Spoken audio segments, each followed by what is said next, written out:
You must always honor your ancestors. The ones who watch over you. Jump! Jump!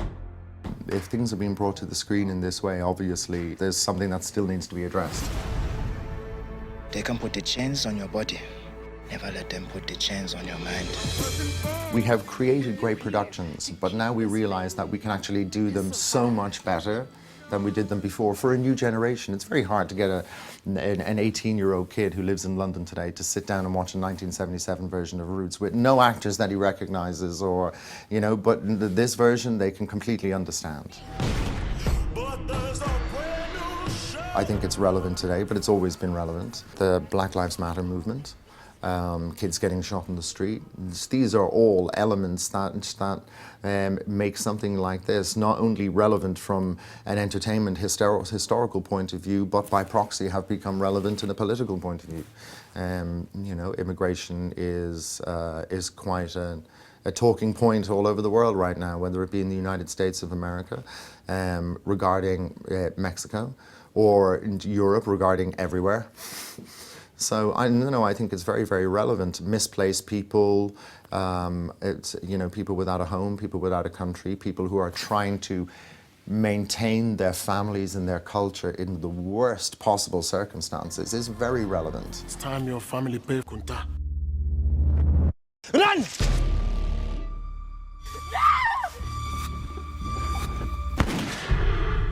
So obviously when they sent me the script and said, we'd like you to play one of the main characters in Roots, I immediately knew that I was not going to play a hero. There are no white heroes in Roots, you know?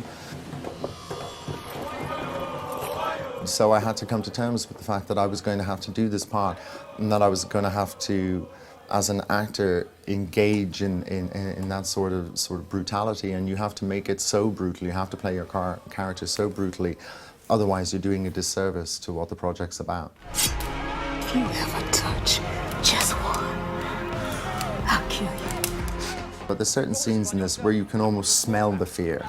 But that's what happens when you get talented directors like Philip Noyce and Thomas Carter and Bruce Beresford. They know how to not only make you see something, but to truly make you feel it, to the point where you can almost sense the heat. You can almost sense the sweat, the desperation, the danger, also the hope. Because there would be no point to making a production like Roots if you didn't have that sense of human endeavor, that sense of human dignity that remains. Blessed is this earth, because my people lie beneath it. Blessed is the rain, because it moistens their faces. Blessed is the wind, because it carries their names back to us. It starts with the writers. It starts with the writers and the directors and the producers, and if they decide to make a film that embraces diversity, then you're going to see it at an award ceremony. But if it doesn't start at production, you can't see it when it comes to awards. You simply cannot produce awards for work that hasn't been allowed to be made. So maybe what happened at the Oscars this year, and diversity was brought to the forefront in such a way, maybe it will ring bells in production offices all over Los Angeles, all over England, all over Australia, all over the world, to say, well, we don't want to face this problem again. And there's incredibly talented, African-American actors, Asian-American actors, Asian English actors, African English actors. And so I think that it has woken up people to actually start putting more diverse projects into production to begin with. They treat you like an animal till you strike like one. No matter what the master call you, you keep your true name inside. Well, the landscape in America has changed because technology has changed. Technology drives how cinemas watched or how TV is watched. So when I was a kid, we had this 24-inch television that you had to switch the buttons on. Now I've got a home cinema that's 74 inches. So what I can't make is I can't make The Bill and put it on a 74-inch TV anymore because it looks too fake. What I have to do now is I have to make home cinema. There's no such thing really as television anymore. I mean, there is, but it's reality television and it's talk shows. But when you come to something like, you know, the Tudors, and why the Tudors was important, I suppose, was, you know, it was the first time that we used a historical story to make a relevant TV series. People, when they made TV series, they fell into the normal formulaic categories: cops, lawyers, doctors, investigative reporters, and sex. And then all of these TV shows accomplished all of this. So, you know, from Prime Suspect to Law and Order to House, and was, you know, medicine, law, or cops worked. This was the first time, I think, the Tudors were actually going to make a TV series set in the 15th century. Who would have thought that it would have made a success? But there'd be no Borgia, there'd be no Game of Thrones if the Tudors hadn't gone in there and did it first. So from that point of view, yes, it has a relevance. I gave you no permission to marry Brandon. Nor would I ever. You gave me your promise. I was free to choose. I made no promise. You are mistaken.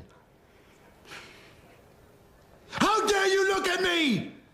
I am your lord and master, not your brother! I'm very happy that TV has changed because it's given people another avenue for which to work. I mean, I suppose if you really think about it, it's a magnificent time to be an actor because there's so many different avenues. When I first started working, when I was 16 years old and I did my first job, there was 3 main American TV stations: NBC, ABC, CBS. In England, you had ITV, S4C, BBC Two. Then Sky came in 1987, and now you have 25 different TV studios, all making productions of high quality, but it's different. Audiences see them differently. When Roots first aired, it had 160 million viewers.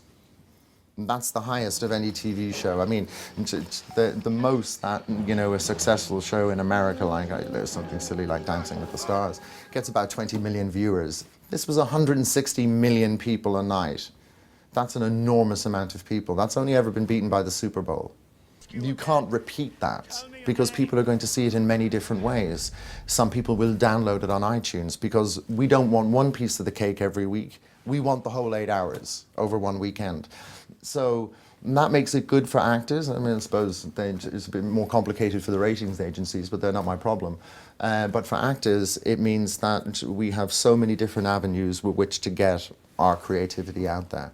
At the same time, because there's so many studios, maybe you get paid a little bit less, but there's more opportunity. Your name is your shield. Your name is Kunta Kinte.